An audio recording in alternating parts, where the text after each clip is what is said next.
മുസ്ലിം league പറഞ്ഞാലതു വാക്ക്, നിങ്ങൾ വയനാട്ടിലേക്കൊന്ന് നോക്ക്.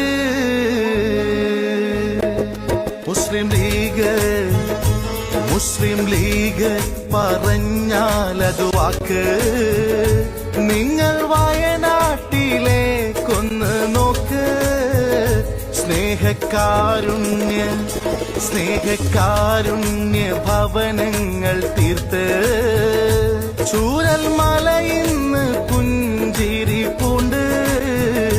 മുസ്ലിം league പറഞ്ഞാലതു വാക്ക്, നിങ്ങൾ വയനാട്ടിലേക്കൊന്ന്